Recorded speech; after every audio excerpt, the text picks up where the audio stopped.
তো ভিডিও শুরুতে আমি আপনাদেরকে একটা কথা বলে রাখি যে ভিডিওটা প্রথম থেকে শেষ পর্যন্ত দেখুন।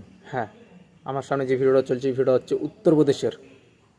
এই যে যে মাস্টারমশাই এখানে আছে, এই মাস্টারমশাইয়ের মতন মাস্টারমশাই আমাদের প্রতিটা ঘরে দরকার, প্রতিটা স্কুলে দরকার, প্রতিটা জায়গায় দরকার।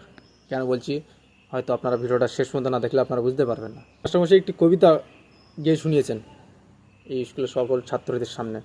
এই মাস্টারমশাই চাই যে আমার এই ছাত্রছাত্রীদের মধ্যে অন্ধবিশ্বাস কুসংস্কার যেন না থাকে। আমাদের এই স্কুলের ছাত্রছাত্রীরা যেন মানুষের মতো মানুষ হয়ে উঠতে পারে, বা আমার এই সমাজ বা আমার এই দেশ যেসব মানুষ আছে তারা যেন মানুষ হয়ে মানুষের মতো যেন হতে পারে।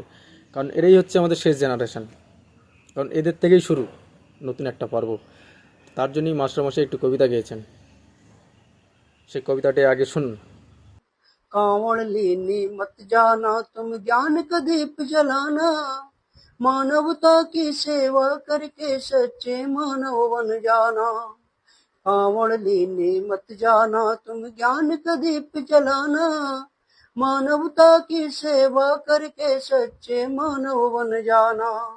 খুব সুন্দর কবিতা কিন্তু, যে কাবাड़ लेने मत जाना तुम ज्ञान का दीप जलाना, मानवता के पास रहना और सच्चे इंसान बनना। ভাবতে পারছেন এখানে কি বলতে চাইছে? যে তোমরা এইসব জল নিয়ে যাচ্ছ বা এইসব তীর্থধামে যেও না, তোমরা মানুষের পাশে থাকো এবং স্বচ্ছ মানুষ তৈরি হও। কিন্তু সেই জায়গায় সেই সমাজে দাঁড়িয়ে যেই মাস্টারমশাই এত সুন্দর একটি কবিতার মাধ্যমে মানুষকে বোঝাতে চাইছে যে মানুষের মতো মানুষ হও, শিক্ষিত হও, নিজের জ্ঞানের আলো জ্বালাও।